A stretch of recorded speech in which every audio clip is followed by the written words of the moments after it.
योजनाएं चल रही थी तो उनका भी इन्हें वर्तमान भाजपा सरकार में सही से लाभ नहीं मिल पा रहा है। साथ ही दलितों व पिछड़ों को भी अब आरक्षण का पूरा लाभ नहीं मिल पा रहा है, क्योंकि इन्होंने बड़े बड़े सरकारी कार्य ज्यादातर प्राइवेट सेक्टर के जरिए ही कराए हैं, जिसमें इन वर्गों के लिए आरक्षण की कोई भी व्यवस्था नहीं है। सरकारी नौकरियों में भी इनका आरक्षण का कोटा पूरा नहीं किया गया है। मुस्लिम व अन्य धार्मिक अल्पसंख्यक समाज के लोगों के साथ तो बीजेपी की सरकार में अधिकांश यहाँ पक्षपात वाला रवैया ही अपनाया गया है। विशेषकर मुस्लिम समाज तो इस सरकार में सबसे ज्यादा दुखी रहा है। इतना ही नहीं बल्कि इस बार बीजेपी की सरकार में अपर कास्ट समाज में से प्रबुद्ध वर्ग भी और प्रबुद्ध वर्ग में से खासकर ब्राह्मण समाज भी हर मामले में अपने आप को काफी ज्यादा उपेक्षित महसूस करता रहा है। इसके अलावा इनके गलत आर्थिक नीतियों के कारण यहाँ गरीबी, बेरोजगारी व महंगाई आदि भी काफी ज्यादा बढ़ी है। खासकर चुनाव घोषित होने से पहले तो डीजल, पेट्रोल व रसोई गैस आदि की आए दिन बड़ी कीमतों ने भी जनता की काफी ज्यादा मुश्किलें बढ़ाई हैं और ऐसा लगता है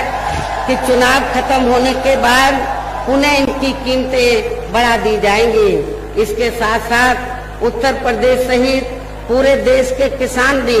केंद्र सरकार की गलत नीतियों के कारण काफी ज्यादा दुखी व परेशान रहे हैं और अभी भी हैं। साथ ही प्रदेश में बेरोजगार लोगों को रोजगार नहीं मिलने के कारण ही ज्यादातर इनको इस सरकार में भी पलायन करना पड़ा है। इस प्रकार से इन सभी विरोधी पार्टियों की रही सरकारों में शुरू से ही यहाँ यूपी की जनता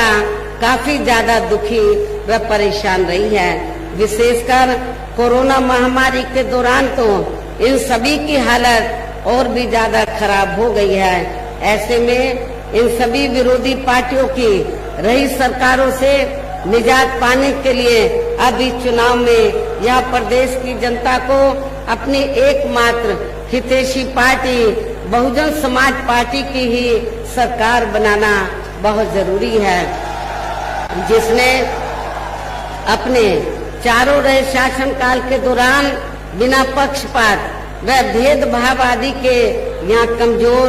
एवं उपेक्षित वर्गों के साथ साथ सर्व समाज में से गरीबों, मजदूरों, बेरोजगारों, किसानों, व्यापारियों, कर्मचारियों, वकीलों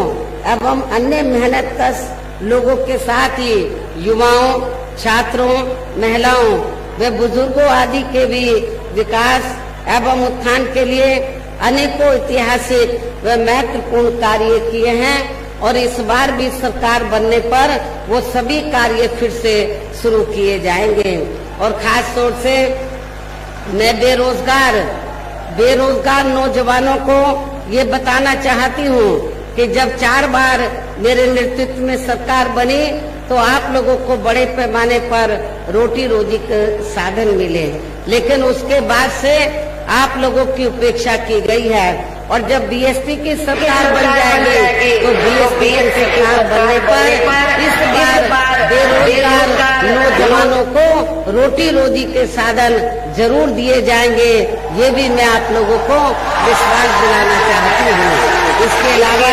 बीएसपी की सरकार में ही दलित एवं अन्य पिछड़े वर्गों में जन्मे अपने महान संतों, गुरुओं व महापुरुषों आदि को भी विभिन्न रूपों में पूरा आदर सम्मान दिया गया है और आगे भी इनके सम्मान में कोई कमी नहीं आने दी जाएगी। प्रदेश में विशेषकर गरीबी व बेरोजगारी आदि को दूर करने के लिए इस बार भी जरूरी कदम उठाए जाएंगे। साथ ही किसानों को भी किसी भी मामले में निराश नहीं होने दिया जाएगा। इसके अलावा आपके कानपुर मंडल की जो भी यहाँ स्थानीय समस्याएं होंगी तो उन्हें भी दूर करने का पूरा प्रयास किया जाएगा। इसके साथ साथ केंद्र व यूपी सरकार के भी विवादित नियमों व कानूनों को यहाँ लागू नहीं किया जाएगा। इसके साथ ही बीएसपी की सरकार बनने पर यहाँ बीजेपी व सपा आदि के शासनकाल की तरह कानून व्यवस्था को किसी भी कीमत पर खराब व लचर नहीं होने दिया जाएगा। मेरी सरकार में उन्नाद की तरह हमारे दलित वर्ग की बहन बेटियों को तो 2-2 महीने उनकी हत्या करके गड्ढों में नहीं गाड़ने दिया जाएगा। जैसे उन्नाव में आप लोगों को ये घटना देखने के लिए मिली है, तथा हर स्तर पर यहाँ कानून द्वारा कानून का राज ही कायम किया जाएगा। जाति व धर्म के आधार पर यहाँ लोगों का किसी भी प्रकार से शोषण व उत्पीड़न आदि नहीं होने दिया जाएगा, जैसा कि वर्तमान भाजपा सरकार में हो रहा है। खासकर कानून व्यवस्था को बेहतरीन बनाने के लिए विशेष अभियान के तहत व दलगत राजनीति से ऊपर उठकर यहाँ गुंडों, बदमाशों, माफियाओं व अन्य आपराधिक एवं अराजक तत्वों को भी जेल की सलाखों के अंदर भेजा जाएगा, जहां मेरी सरकार में इनकी जेल के बाहर नहीं बल्कि जेल के अंदर ही सही जगह होती है। इतना ही नहीं बल्कि वर्तमान भाजपा सरकार ने जाति, धर्म व राजनीतिक द्वेष की भावना के तहत जिन लोगों को खासकर धरना प्रदर्शन आदि के नाम पर जबरदस्ती गलत धाराओं में फंसा के उन पर अनेकों केस चलाए हुए हैं, तो उन मामलों की भी सही से जांच करा के उनके केस भी खत्म कर दिए जाएंगे। अर्थात वर्तमान भाजपा सरकार में प्रदेश की जेलें जो अधिकांश ऐसे लोगों से केवल यहाँ आपराधिक तत्वों को ही जेल की सलाखों के अंदर रखा जाएगा। इसके अलावा प्रदेश में खासकर शिक्षा के क्षेत्र में अन्य और विभागों के भी कर्मचारी जो आए दिन अपनी मांगों को लेकर धरना प्रदर्शन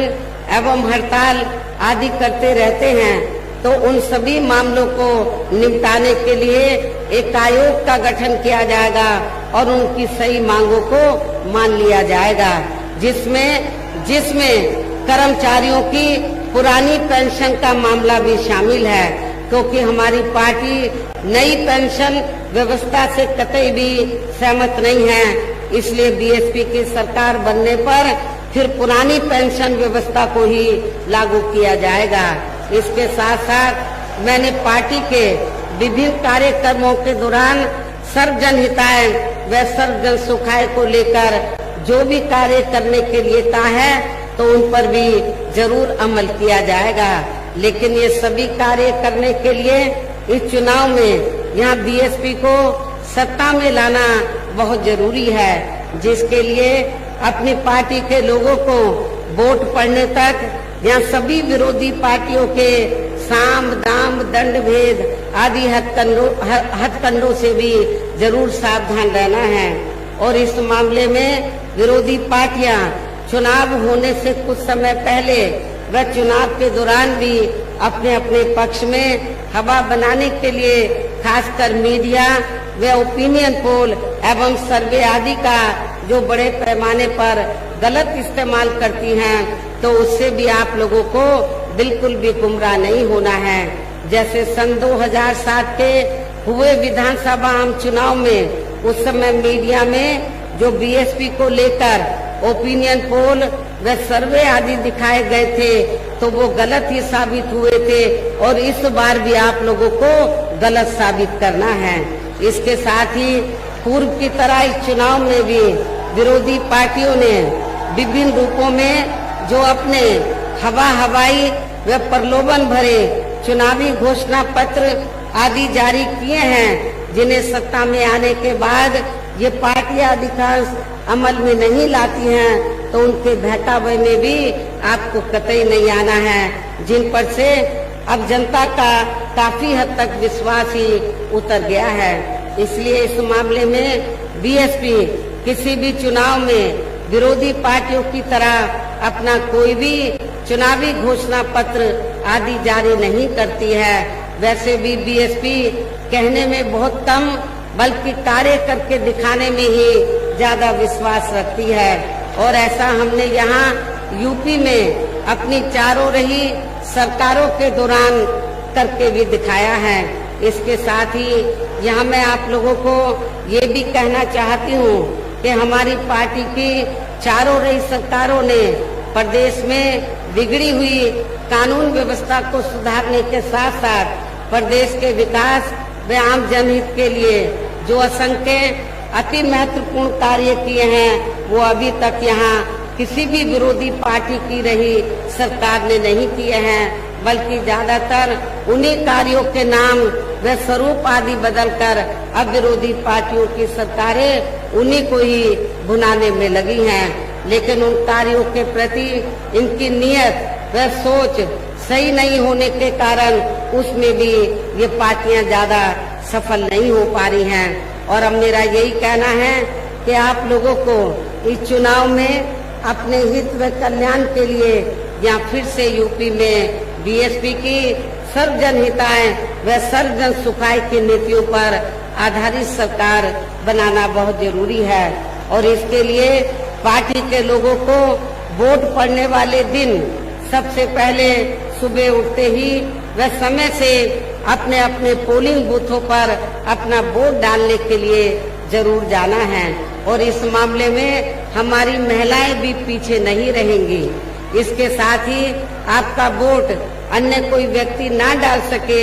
इसका भी आप लोगों को खुद ही ध्यान रखना है। इसके साथ साथ अपनी पार्टी का कोई भी वोट पड़ने से ना रह जाए तो उसका भी पार्टी के हर पोलिंग बूथ की कमेटी को विशेष ध्यान रखना है। इन्हीं जरूरी बातों के साथ ही अब मेरी बीएसपी के लोगों से यही अपील है कि पार्टी ने यहाँ के कानपुर मंडल में जिन भी विधानसभा की सीटों पर अपने उम्मीदवारों को चुनाव के मैदान में उतारा है, जो यहाँ आपके बीच में मौजूद भी हैं, तो उन्हें आप लोगों को वोट वाले दिन अपनी पार्टी के हाथी चुनाव चिन्ह के सामने वाले बटन को दबाकर जरूर जिताना है। और फिर से आपको यहाँ सन 2007 की तरह ही बीएसपी की अपनी बहुमत की सरकार जरूर बनाना है। कभी प्रदेश में अमन चैन होने के साथ यहाँ सभी वर्गों के लोगों का भी सही से हासिल हो सकता है। साथ ही यहाँ अन्याय अपराध भ्रष्टाचार मुक्त एवं विकास युक्त वातावरण भी पैदा हो सकता है। और तभी फिर यहाँ परम पूज्य बाबा साहब डॉक्टर भीमराव अंबेडकर एवं मान्यवर श्री कांशीराम जी आदि का भी सपना सही साकार हो सकता है। इस उम्मीद के साथ ही अब मेरा यही कहना है कि आप लोगों को हर पोलिंग बूथ को जिताना है, बीएसपी को सत्ता में लाना है। वैसे आज आप लोगों के इस अपार जोश को देखकर ऐसा लग रहा है कि आप लोग इस बार जो यूपी में विधानसभा के आम चुनाव हो रहे हैं, अपनी पार्टी को जरूर सत्ता में लाएंगे और अपनी बहन जी को 5वीं बार यूपी का मुख्यमंत्री जरूर बनाएंगे। इस विश्वास के साथ ही अब मैं पुनः अपनी पार्टी के सभी उम्मीदवारों को जिताने की पुरजोर अपील करते हुए अपनी बात यही समाप्त करती हूँ। जय भीम, जय भारत।